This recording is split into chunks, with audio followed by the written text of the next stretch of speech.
Bonjour bien-aimés frères et sœurs, que Dieu vous bénisse, merveilleuse journée à tous. L'Éternel a de la bonté pour qui espère en lui, pour l'âme qui le cherche. Il est bon d'attendre en silence le secours de l'Éternel. Bienvenue dans ce partage. Ce matin, nous parlerons de quelle voie suivre et quelle voie entendre. Dans 1 Samuel 23, les versets 1 au verset 5, la Bible déclare: David consulta l'Éternel en disant: Irai-je et battrai-je ces Philistins? Et l'Éternel lui répondit: Va, tu battras les Philistins et tu délivreras Keïla. La voix retentissante de Dieu dans nos cœurs est plus que le conseil des hommes et n'importe quelle expérience ou exemple, bien que réel. Lorsque Dieu donne une instruction au travers de sa parole, lors d'une méditation ou d'une prédication ou même par un songe, une vision, cela devrait suffire pour que nous puissions obéir à la voix de Dieu. Job 33, le verset 14. La voix de la foule ou de la majorité n'est pas celle de la raison. La pensée de la majorité ne peut être égalée à la décision de Dieu. Luc 21, le verset 23. Parfois, nous passons à côté de la volonté de Dieu parce que nous attendons l'approbation des hommes.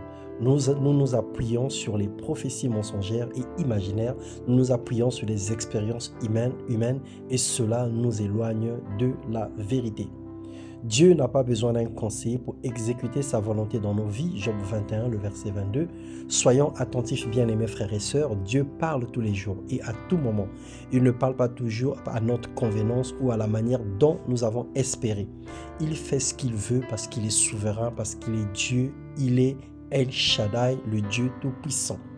Il y a plusieurs voix par la bouche. Il utilise plusieurs voix par la bouche des enfants, par les songes et les visions, la parole, et il utilise également certaines voix, comme des circonstances, les épreuves, les situations quotidiennes. Nous parlons de la voix en tant que son et nous parlons des voix en tant que chemin. Puis Psaume 8, le verset 2, la Bible nous en parle.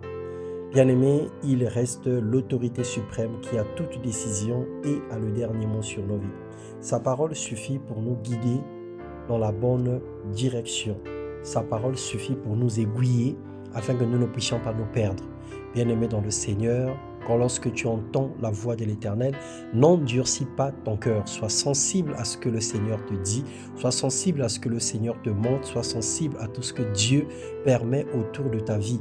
Car la main de l'Éternel n'est pas courte pour toucher, ni son oreille dure pour entendre.